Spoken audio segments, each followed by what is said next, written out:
Šmarnično branje za leto 2020, pripravil ga je profesor dr. Bogdan Dolenc z naslovom Sveti Janez Henrik Newman, svetnik, ki nagovarja srca.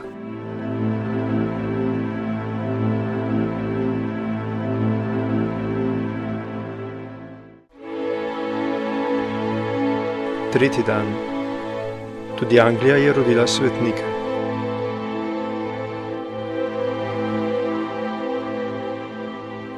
O svetem Janezu Henriku Newmanu smo doslej izvedeli, da se je od svojih mladeniških let navduševal za svetnike.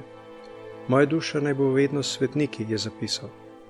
Hotel je reči, da najbolj verjame tistim učiteljem, ki svoje besede potrjujejo svetim življenjem. Kot anglikanski duhovnik in pridigar je vernike navduševal za svetost, ki zahteva prizadevanje celotnega življenja. Danes se ozrimo na deželo, ki je bila njegova domovina. To je Velika Britanija, ki jo navadno imenujemo kar Anglija. Krščanstvo je tej deželi že zgodaj vdihnilo dušo.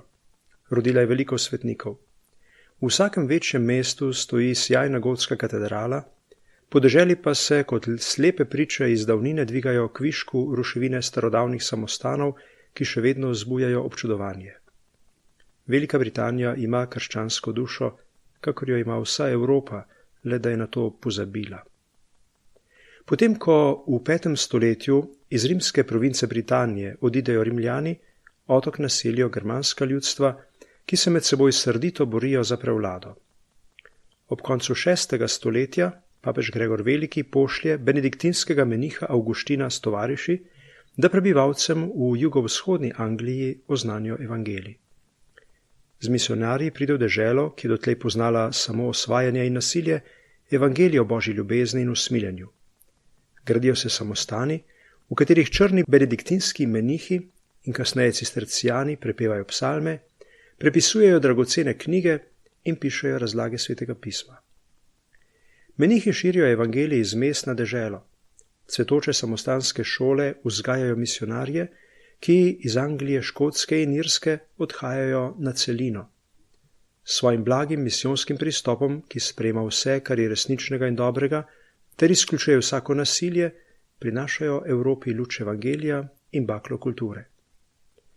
V 8. stoletju se med njimi odlikuje sveti Bonifacij, ki skupaj s tovariši ustanavlja škofije na ozemlju današnje Nemčije in Nizozemske.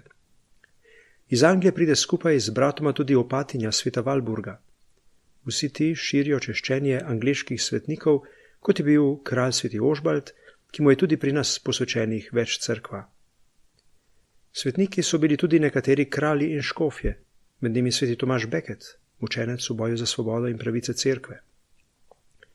Srednji vek v Angliji je bil po zaslugi menihov v znamenju svetosti in učenosti.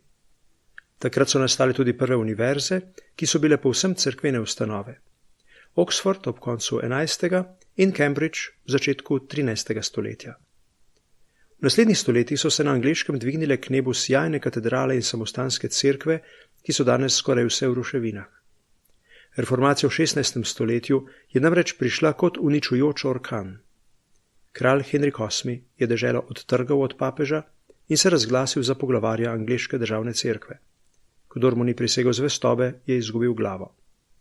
Padli sta glavi Janeza Fischerja in Tomaža Mora, dveh mučencev kraljevega trinoštva. Za njima so morali pod giljotino nešteti škofje, opati, menihi in duhovniki, ter tudi 2 od 6 žena kralja Henrika VIII. Premoženje samostanov je bilo podržavljeno, v nekaj desetletjih je dežela postala protestantska. Angleška cerkev je postala narodna cerkev in poslušna dekla države. Prisluhnimo odlomku iz Newmanovih duhovnih spisov. Jezusova mati ni trpela v telesu, ampak v duhu. Z njim je trpela smrtni boj. V duhu je bila z njim križana. Sulica, ki je prebodla njegovo stran, je prebodla tudi njeno dušo. Kraljica vseh svetnikov, prosi za nas. Sveti Janez Henrik Newman, prosi za nas.